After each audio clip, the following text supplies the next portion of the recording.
Chapter 34. A Queen's Girl. The next 3 weeks were busy ones at Green Gables, for Anne was getting ready to go to Queen's, and there was much sewing to be done, and many things to be talked over and arranged. Anne's outfit was ample and pretty, for Matthew saw to that, and Marilla for once made no objections whatever to anything he purchased or suggested. More, one evening she went up to the east gable with her arms full of a delicate pale green material. "Anne, here's something for a nice little dress for you. I don't suppose you really need it. You've plenty of pretty waists. But I thought maybe you'd like something real dressy to wear if you were asked out anywhere of an evening in town. To a party or anything like that. I hear that Jane and Ruby and Josie have got evening dresses, as they call them. And I don't mean you shall be behind them. I got Mrs. Allen to help me pick into town last week, and we'll get Emily Gills to make it for you. Emily has got taste, and her fits aren't to be equaled." "Oh, Marilla, it's just lovely," said Anne. "Thank you so much. I don't believe you ought to be so kind to me. It's making it harder every day for me to go away." The green dress was made up with as many tucks and frills and shearings as Emily's taste permitted. Anne put it on one evening for Matthew's and Marilla's benefit, and recited the maiden's vow for them in the kitchen. As Marilla watched the bright animated face and graceful motions, her thoughts went back to the evening Anne had arrived at Green Gables, and memory recalled a vivid picture of the odd, frightened child in her preposterous yellow-brown wincey dress, the heartbreak looking out of her tearful eyes. Something in the memory brought tears to Marilla's own eyes. "I declare my recitation has made you cry, Marilla," said Anne gaily, stooping over Marilla's chair to drop a butterfly kiss on that lady's cheek. "Now I call that a positive triumph." "No, I wasn't crying over your piece," said Marilla, who would have scorned to be betrayed into such a weakness by any poetry stuff. "I just couldn't help thinking of the little girl you used to be, Anne. And I was wishing you could have stayed a little girl, even with all your queer ways. You've grown up now, and you're going away. And you look so tall and stylish, and so different altogether in that dress, as if you didn't belong in Avonlea at all. And I just got lonesome thinking it all over." "Marilla!" Anne sat down on Marilla's gingham lap, took Marilla's lined face between her hands, and looked gravely and tenderly into Marilla's eyes. "I'm not a bit changed, not really. I'm only just pruned down and branched out. The real me, back here, is just the same. It won't make a bit of difference where I go or how much I change outwardly. At heart, I shall always be your little Anne, who will love you and Matthew and dear Green Gables more and better every day of her life." Anne laid her fresh young cheek against Marilla's faded one and reached out a hand to pat Matthew's shoulder. Marilla would have given much just then to have possessed Anne's power of putting her feelings into words, but nature and habit had willed it otherwise, and she could only put her arms close about her girl and hold her tenderly to her heart, wishing that she need never let her go. Matthew, with a suspicious moisture in his eyes, got up and went out of doors.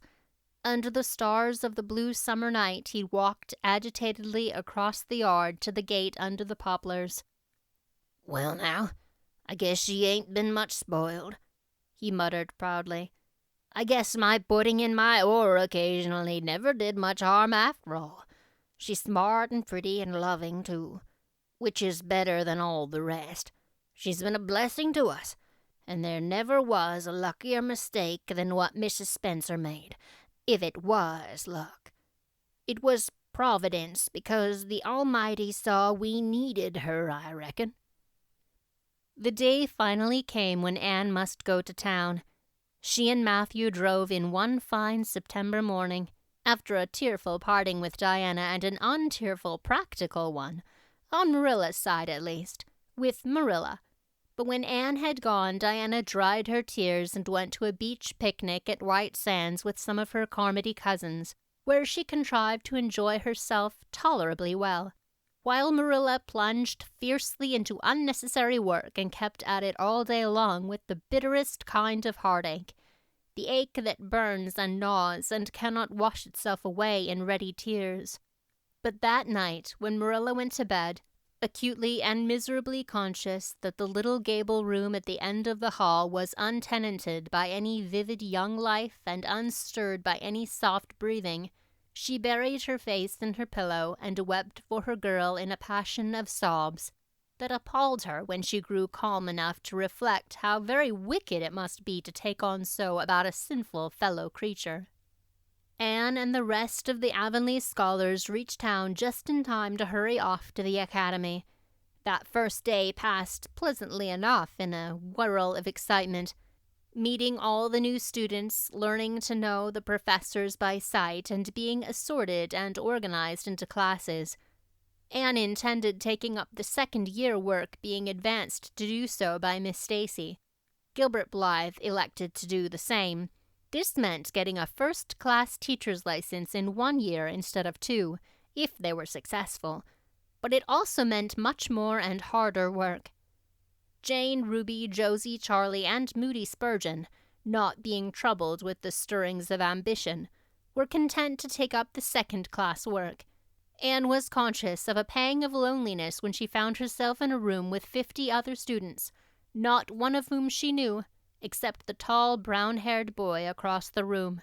And knowing him in the fashion she did not help her much, as she reflected pessimistically. Yet she was undeniably glad that they were in the same class.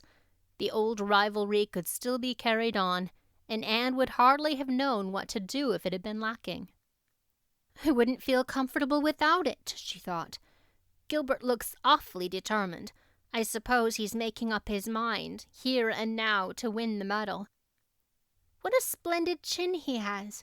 I never noticed it before. I do wish Jane and Ruby had gone in for first class, too. I suppose I won't feel so much like a cat in a strange garret when I get acquainted, though.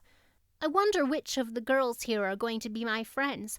It's really an interesting speculation. Of course, I promised Diana that no Queen's girl, no matter how much I liked her, should ever be as dear to me as she is. But I've lots of second-best affections to bestow. I like the look of that girl with the brown eyes and the crimson waist.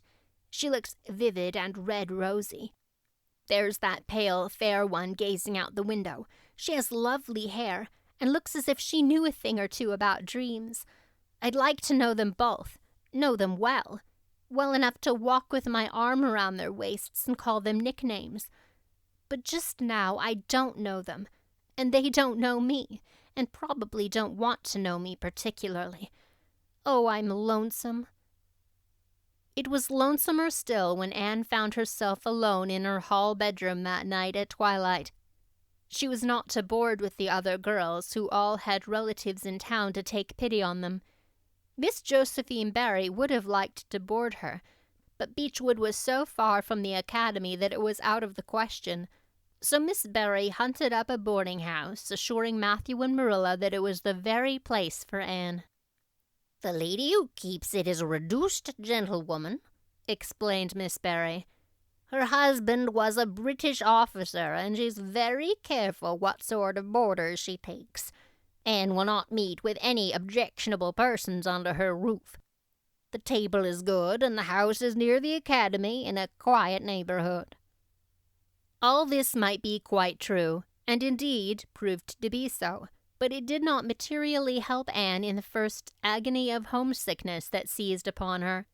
She looked dismally about her narrow little room, with its dull-papered, pictureless walls, its small iron bedstead and empty bookcase, and a horrible choke came into her throat as she thought of her own white room at Green Gables, where she would have the pleasantest consciousness of a great green still outdoors, of sweet peas growing in the garden, and moonlight falling on the orchard, of the brook below the slope and the spruce boughs tossing in the night wind beyond it, of a vast starry sky, and the light from Diana's window shining out through the gap in the trees. Here there was nothing of this, Anne knew that outside of her window was a hard street with a network of telephone wires shutting out the sky, the tramp of alien feet and 1,000 lights gleaming on stranger faces. She knew that she was going to cry, and fought against it. I won't cry. It's silly and weak. There's the third tear splashing down by my nose. There are more coming. I must think of something funny to stop them. But there's nothing funny except what is connected with Avonlea, and that only makes things worse.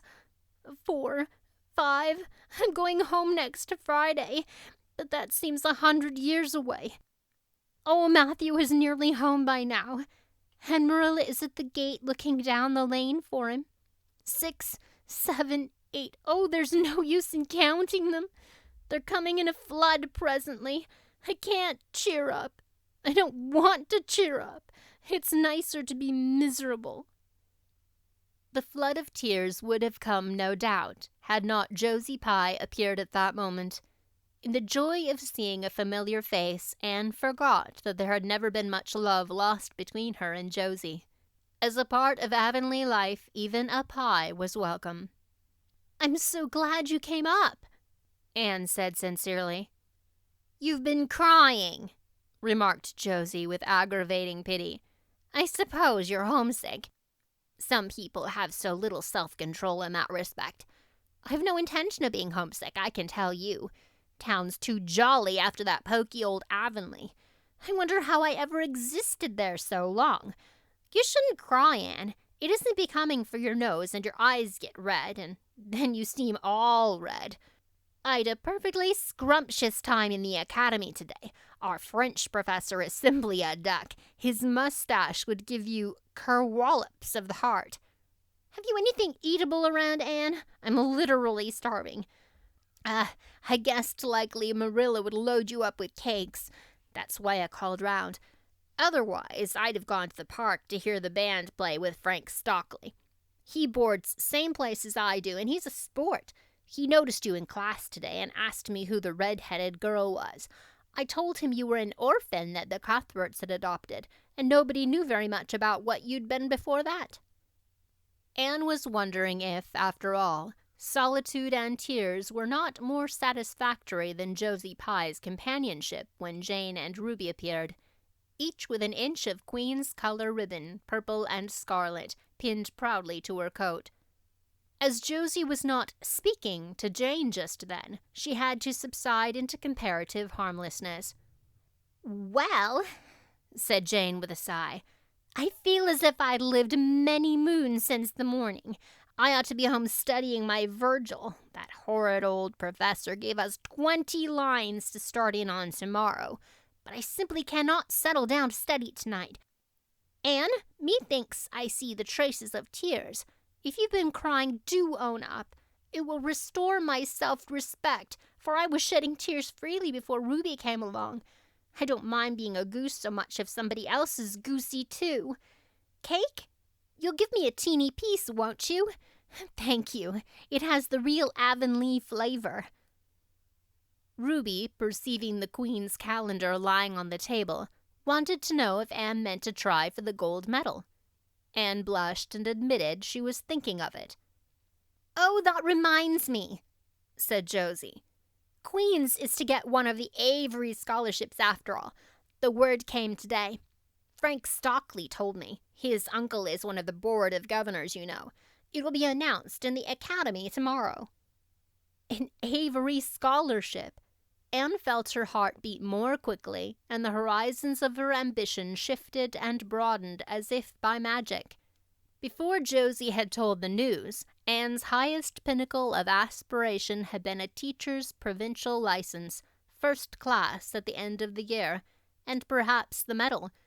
But now in one moment Anne saw herself winning the Avery scholarship, taking an arts course at Redmond College and graduating in a gown and mortar board before the echo of Josie's words had died away.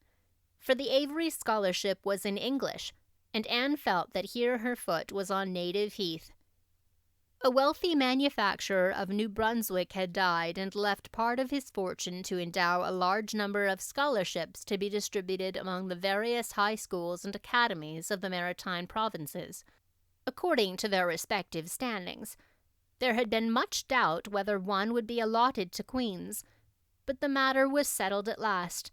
At the end of the year, the graduate who made the highest mark in English and English literature would win the scholarship. $250 a year for 4 years at Redmond College. No wonder that Anne went to bed that night with tingling cheeks. "I'll win that scholarship if hard work can do it," she resolved.